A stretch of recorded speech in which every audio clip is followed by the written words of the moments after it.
Agastya Maharshi Jagadodharakaye Namaha. Agastya Maharshi, on his mission to bring prosperity to his wife, sought the help of several kings.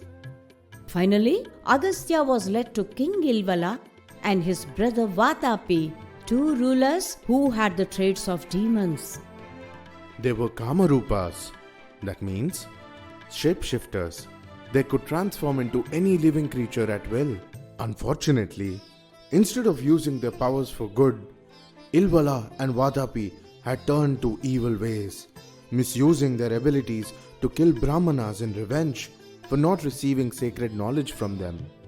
These two demon-like kings devised a cruel scheme. They would invite Brahmanas to their kingdom under the pretense of conducting Pitrukaryas. Ilvala would transform his brother Vatapi into a goat using his magical powers. Vatapi, in his goat form, would be sacrificed and cooked as an offering for the Pitrus. Brahmanas, unaware of this trick, would consume the feast as the part of the ritual. Once the meal was over, Ilvala would call out, "Vatapi, come out!"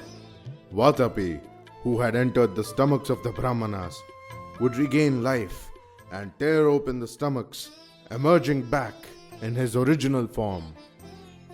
The Brahmanas would die instantly, and Ilvala Vatapi would repeat the cycle with new victims. Such cruelty! But Agastya Maharshi knew of their wicked scheme and decided to put an end to it. He visited Ilvala and asked for riches. Now let us see how the sage taught a lesson to those cruel kings. Agastya Maharshaye Namaha. స్వాగతం స్వాగతం మహర్షి, మీరు అడిగినంత ధనమునిచ్చదను. ముందుగా విందారగించండి. ఈనాడు మా గృహమునందు పితృకార్యము జరుగుచున్నది. కామరూపుడైన వాతాపి మేకగా మారెను. అతడిని భోజ్యముగా మార్చి విందును సిద్ధము చేసెను ఇల్వలుడు. హా రాజా, వడ్డించుము, తృప్తిగా భుజించెదను.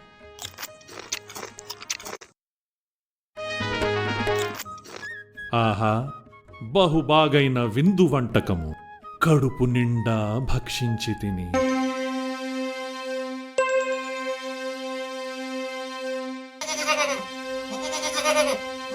జీర్ణం జీర్ణం వాతాపి జీర్ణం.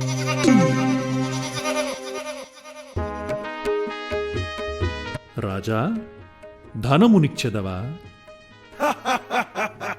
తొందరపడకండి మహర్షి, నిదానమే ప్రధానము. వాతాపి, బయటకు రమ్ము. వాతాపి, మహర్షి ఉదరము చీల్చుకొని బయటకు రమ్ము. ఓ ఇల్వలుడా, ఇంకెక్కడి వాతాపి?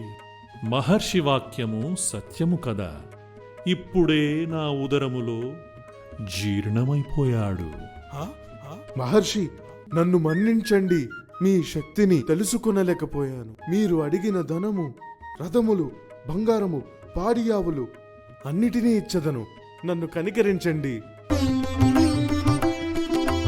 ఓ రాక్షసాంసుడా, ధనము, అధికారములు నీ వంటి అధార్మికుల చేతిలో ఉండుట ధర్మమునకే ఆపత్కరము. మహర్షి, నాకు క్షమాభిక్షనీయండి. నా తప్పు తెలుసుకుంటిని. నాకు ధర్మ పదమును, సన్మార్గమును చూపండి. నీకు కనువిప్పు కలిగినందున నీకు మార్గదర్శకము చేసి ఉపేక్షించుచున్నాను. ధర్మముతో బతుకుము, పొమ్ము. ఇక మీదట పితృకార్యములలో మాంసాహారము నిషేధం. మినపవడలు అమలులోకి వచ్చును.